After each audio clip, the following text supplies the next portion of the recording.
Thank you very much, and good evening to you all.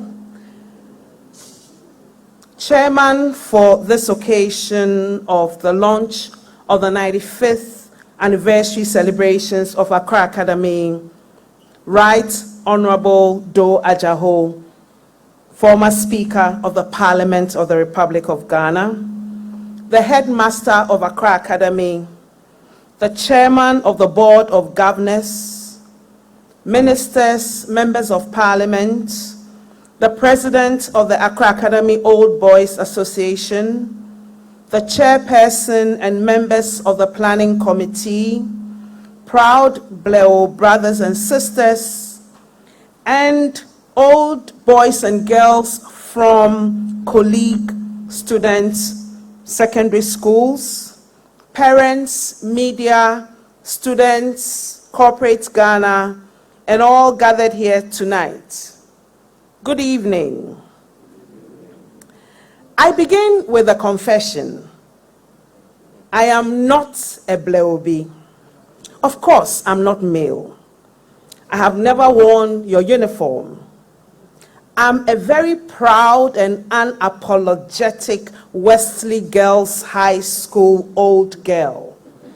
I believe Wesley Girls High School is actually the finest second cycle school on the continent of Africa. Do you agree? Thank you.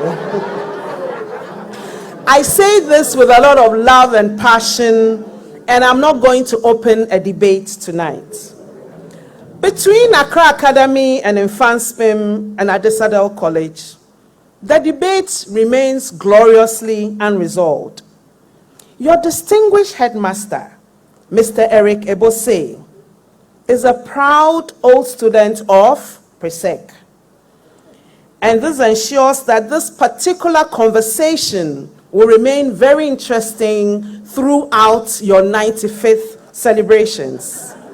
I'll leave the men to debate this. But here is the truth. I am more Bleo than most of you. I know your gates, I know your walls, and growing up, this school was practically my playground.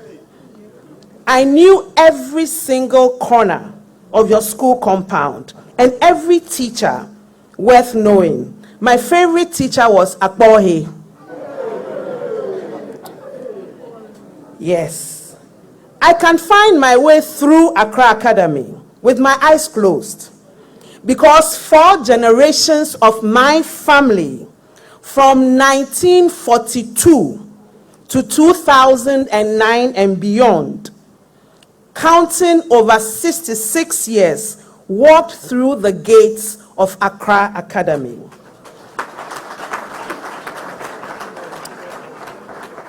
My father, my uncles, my brothers, my nephews, and very soon I'm sure my grandchildren.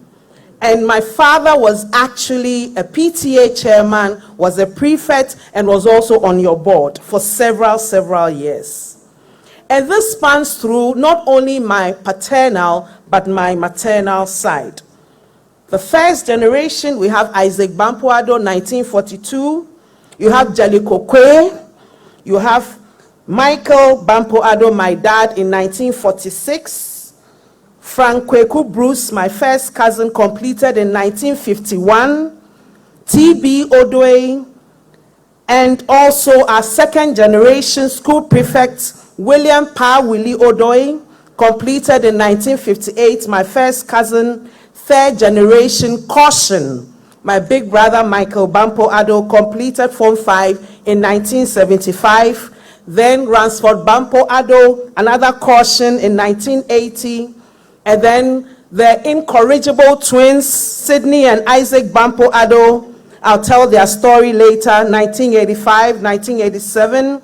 Francis Kweku Owu from the UK, the late Kweku Papa Eshen, Chris Alabi, Andy Alabi, all my cousins. And 4th generation, another Michael Bampoe Addo, 1999, Pajo, Richard Bampoe Addo, 2003, Prince Bampoe Addo, 2009. So I am a Bleo.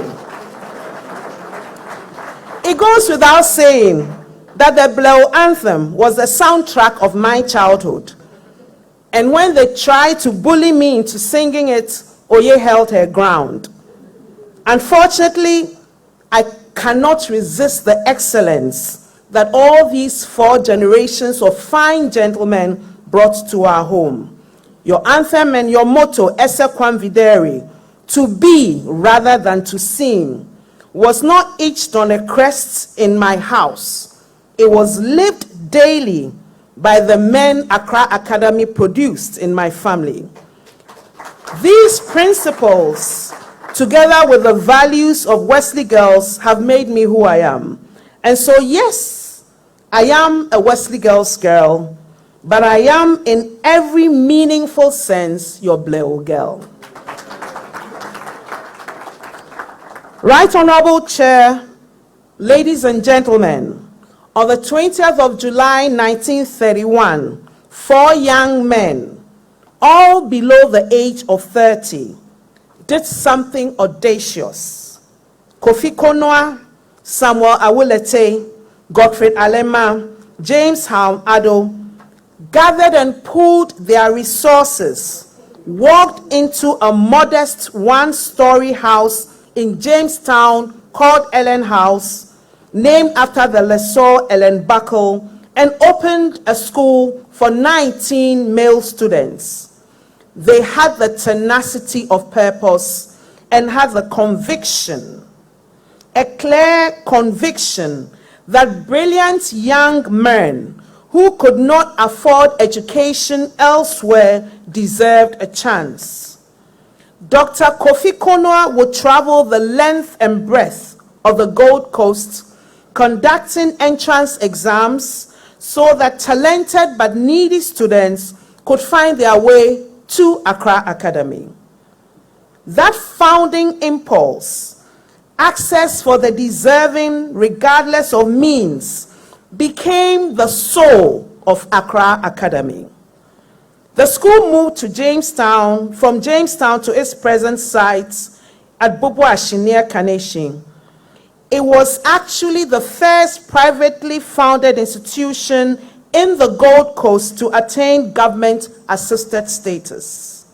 By 1981, it had grown to 900 students and earned the nickname Little Legon for its campus infrastructure. On the commemoration of your 50th anniversary in 1986, which was very remarkable and memorable, and in which I participated very fully. In 2003, the Africa Almanac ranked it 8th among the 100 top high schools across the African region. Right Honorable Chair, this school has produced 2 speakers of parliament, 3 speakers of parliament, including Right Honorable Chair, one of the best speakers of Ghana's parliament. It has produced the head of state, General Ankara. It has produced how many chief justices? It has produced Chief Justices Samuel Azukrap, Fred Apalu, and a Chief Justice Walter Onigan of Nigeria. We have heard of Paul Boateng, the first black cabinet minister in British history, from Accra Academy.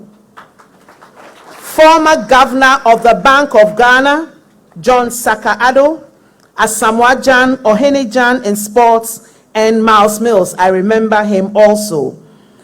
We also have a NASA research scientist in Richard Damois. It is the only school in Ghana to have produced both a head and deputy head of government in the same administration. We have spoken about chief justices, speakers of parliament, all from Accra Academy. This list of legends is tall and mighty, and this is what happens when a school plants seeds of genuine excellence and not just performance of it. Esse Kwam Videri. Tonight, We stand at 95 years. We stand at the crossroads like what the founders faced in 1931, looking for poor, needy male students. Ghana is in the middle of a deliberate reset by His Excellency John Dramani Mahama, and the values of this school has always took for a reset, for purpose, for discipline, for service, and the refusal to merely seem. These are precisely the values of the reset.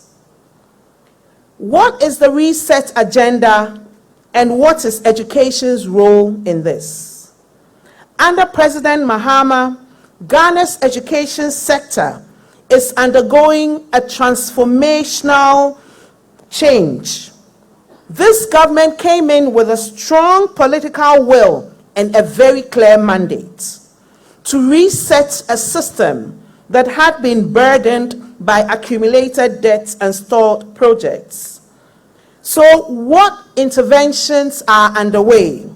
No fee stress policy, removing financial burden on first-year students across public senior high schools and tertiary institutions, and capping of the GET fund, expansion of the student loan trust fund, free tertiary education for persons with disabilities, reintroduction of parent-teacher associations, settlement of all West Africa WAEC arrears, revitalization of school feeding, 39.23 billion budget for 2026 for education, an increase of 23.5% of 2025, 4.2 billion cedis dedicated to sustaining and improving free SHS and free TVET, a 16% increase, 300 million cedis requested for expansion of infrastructure in Category A schools, including Accra Academy. The Ministry of Education is currently negotiating $300 million World Bank facility to upgrade 50 senior high schools nationwide. Over 100 million US World Bank supported Ghana Secondary Education Improvement Program, etc., etc. We are also doing a lot of work for Ghana's technical and vocational education ecosystem. We are implementing a bold transformation, and this commenced in January 2025. I'll mention a few. We have launched the National Apprenticeship Program in Tamale, targeting 10,000 apprentices in 2025, and we're scaling up to 100,000 from 2026, backed by 300 million budget allocation. We now have the first ever dedicated allocation of 2% of GET fund to TVET. We also have the no fee policy for persons with disabilities enrolled in TVET institutions, and a $5 million investment from the Italian government through the RISE project supporting infrastructure upgrades. Indeed, these are the architecture of the education reset in action, and they reflect the same founding conviction of Accra Academy in 1931. That every child, regardless of means, deserves quality secondary education that prepares them to contribute immensely and positively to Ghana's development. Right Honorable Chair, ladies and gentlemen, part of my task tonight is to help launch the activities for this 95th anniversary and to unveil your official logo, and to call each and every one of you to partnership. The theme, Accra Academy at 95 years, a legacy of pride, purpose, and achievement, is a charge to us all.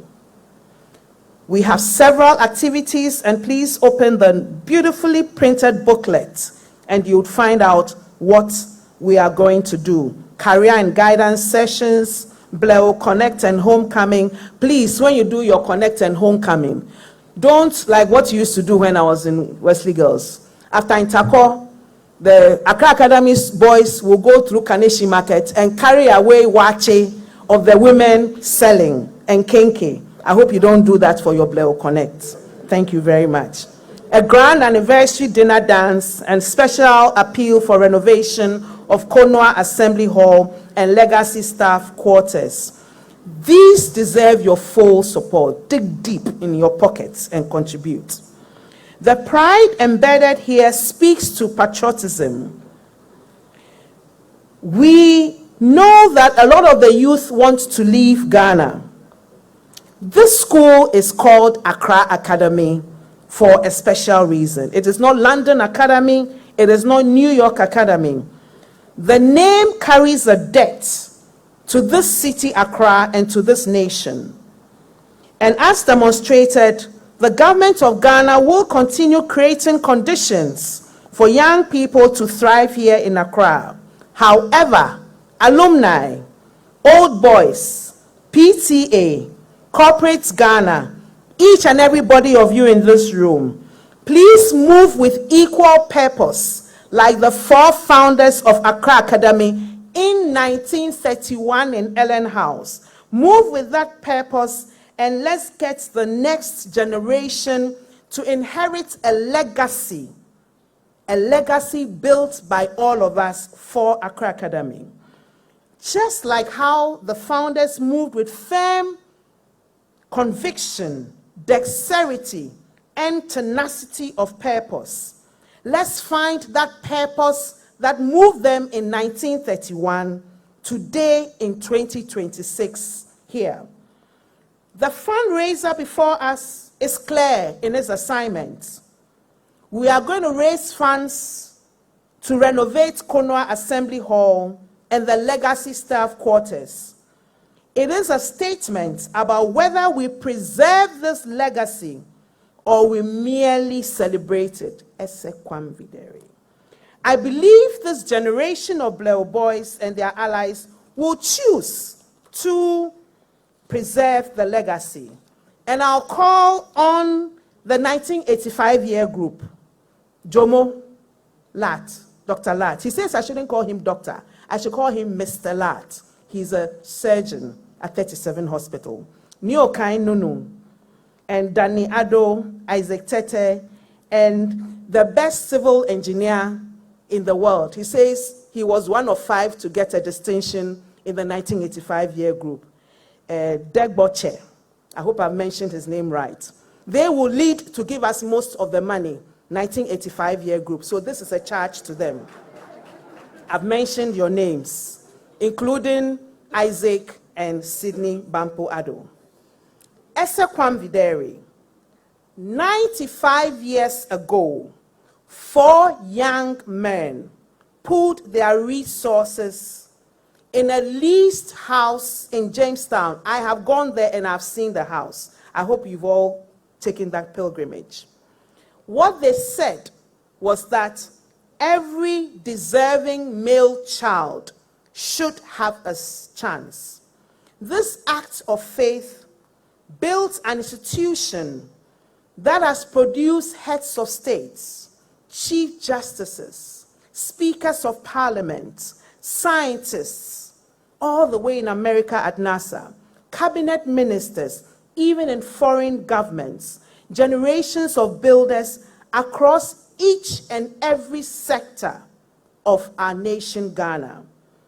That spirit, purposeful, humble in origin, but fearless in vision, is what Accra Academy's reset demands now. The national reset, the Accra Academy at 95 reset, are all asking the same question for this generation and for each of us seated in this room. Will you be, rather than merely seen, Esekwam Videri? Congratulations to Accra Academy on 95 extraordinary years. Esekwam Videri, to be rather than to seem. Long live Accra Academy. Long live Ghana. For me, this is personal. The spirit of 4 generations of my blood lives and thrives through Accra Academy. And now, my dear brothers and boys, let us charge this room and reflect on the words that have echoed through these halls in Accra Academy for nearly a century, 5 years short of a century. Written in the early years of this great school, the Accra Academy anthem reminds us of who we are, where we came from, and where we are going. Hail, Accra Academy, hail! Thy fame shall never wane. Through valley and through hill, thy glory shall remain. Bleo, bleo. Accra, Accra, Accra. Thank you.